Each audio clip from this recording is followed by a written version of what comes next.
Hello, my laser loving friends. Welcome to Laser Secrets, the podcast that's all about giving you the knowledge, confidence, and the skills you need to be the best aesthetic laser practitioner possible. I'm your host, Jamie. I'm a laser obsessed med spa owner, medical esthetician, laser specialist, and passionate educator in the world of medical aesthetics.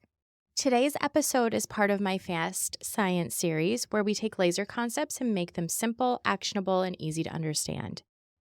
Today, we're diving into spot size, what it actually does, why it matters in every treatment, and how to get used to using it to get better results without overtreating and underwhelming.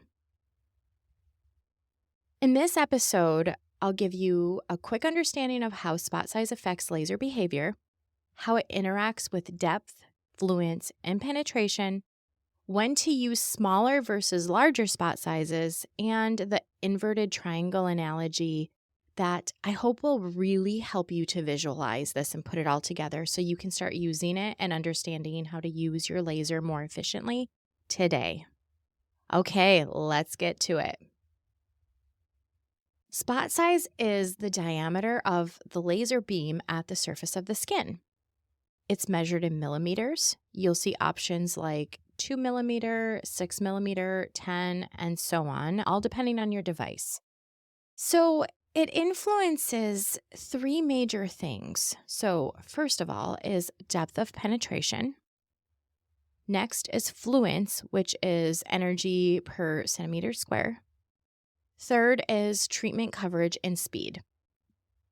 And it's not just about how much area you can cover, it directly impacts how effective and safe the treatment can be. So let's get to the visual. I really love this, and this really helped it sink in for me. It's the inverted triangle analogy. So picture an inverted triangle. At its base, it's on the surface of the skin. So it narrows as it goes deeper. Laser energy follows that path. It enters wide and narrows as it travels deeper into the tissue. But here's the catch.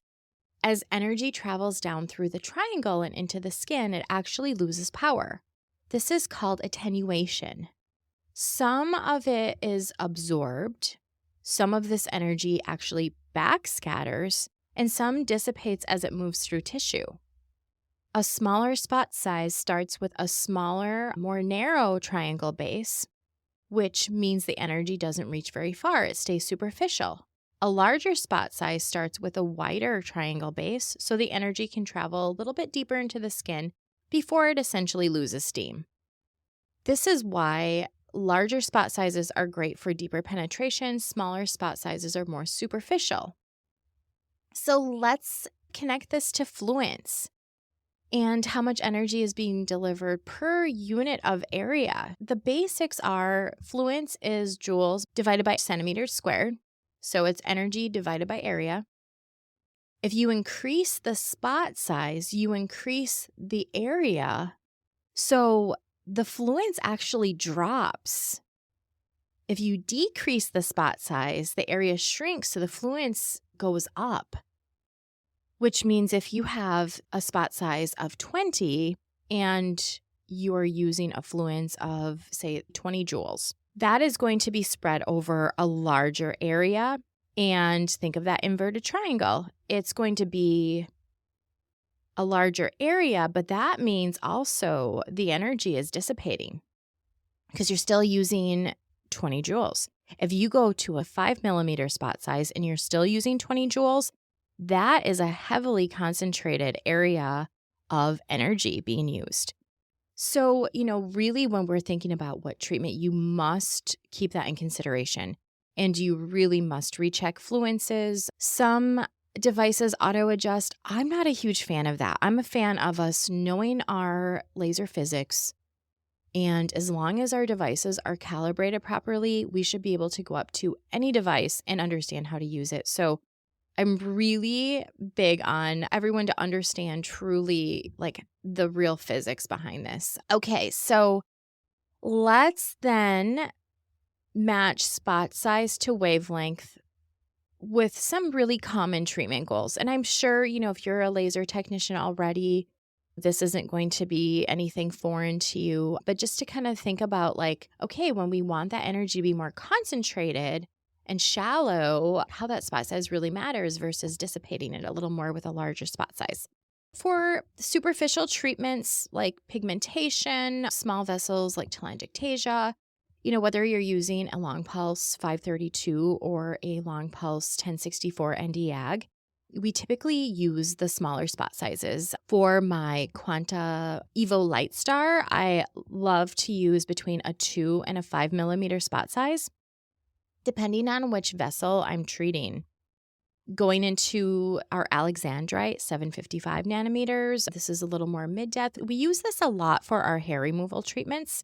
And spot sizes of like 10 to 18 can be really great for our hair removal. And it's because, as you drop those spot sizes too, you can go a little higher with the Fluence as far as like what your device will let you do. But again, always triple check those settings. I've said this before in a previous episode, but you cannot unring a bell.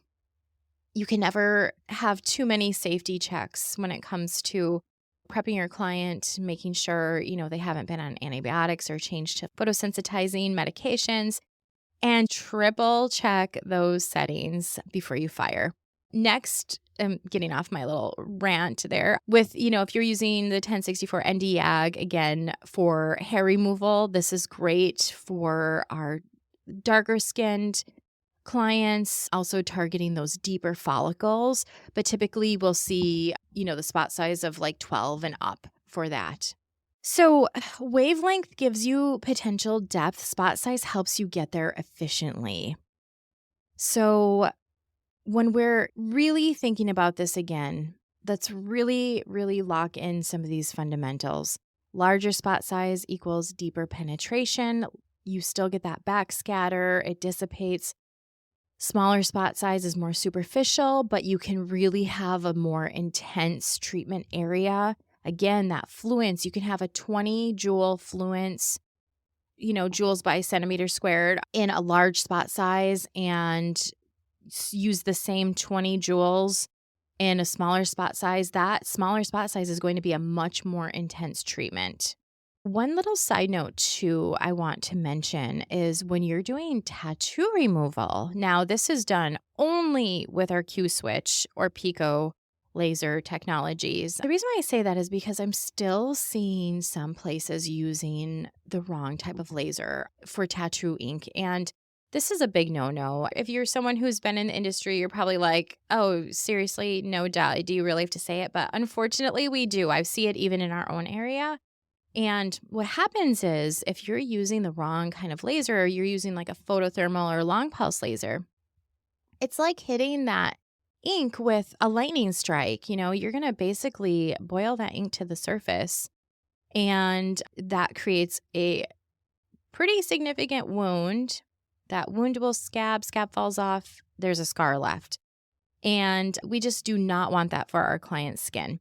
So when you use something like a Q-switch or Pico, it's more of a photoacoustic type of mechanism. So think of like that earthquake of energy versus that lightning strike. So that inertia of the energy is going down into the skin and breaking apart that ink. So really, when you're doing tattoo removal with a Q-switch or Pico, those early sessions, a larger spot size is actually recommended because you are dissipating that Fluence a little more and you're shattering that surface pigment.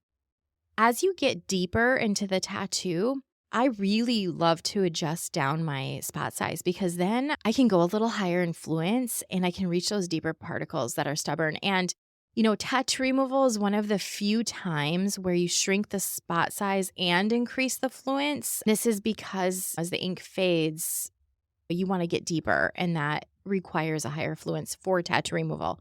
I will do some episodes coming up here on laser tattoo removal and even permanent makeup removal because that is one of my favorite, like absolute favorite treatments to do, and I love to talk about it. So just to recap, larger spot size equals deeper penetration, smaller spot size, more superficial but more intense. Think about those inverted triangles. Always, always, always recheck that Fluence when you're changing spot size, and even before you fire, even if you're like, okay, I've done these treatments 1,000 times, always please triple check those settings because we cannot unring a bell and we want the best for all of our clients and great results. Safety is first and foremost. So, when you really understand how to use spot size with your wavelength, you get smarter, safer, and more predictable outcomes, which is what we all want. Really, I highly recommend don't let your machine auto pick. If you have a machine that is just like hair removal, fits 3, still really, really think about this. And even if your machine is an auto pick type of thing, if you can set it in manual, I really recommend that, but once you truly understand like how changing one thing affects another, really what I want for you is to really be able to go up to any of your devices. And like I said, as long as they're calibrated properly, you will know how to use them, how to get the better results, how to troubleshoot also, because sometimes we have clients that come in and sometimes the tissue we're affecting just isn't responding the way textbook wise would tell us. So that way you can really know your equipment. Okay, my laser loving friends, this was a quick one today, but I really wanted to chat about that. This wraps up today's Fast Science episode. I hope this discussion on spot size has been useful. If you enjoyed this episode, please subscribe, leave a review, and share it with your fellow aesthetic pros. And if you have any questions, suggestions, or interested in working with me directly, I do consulting.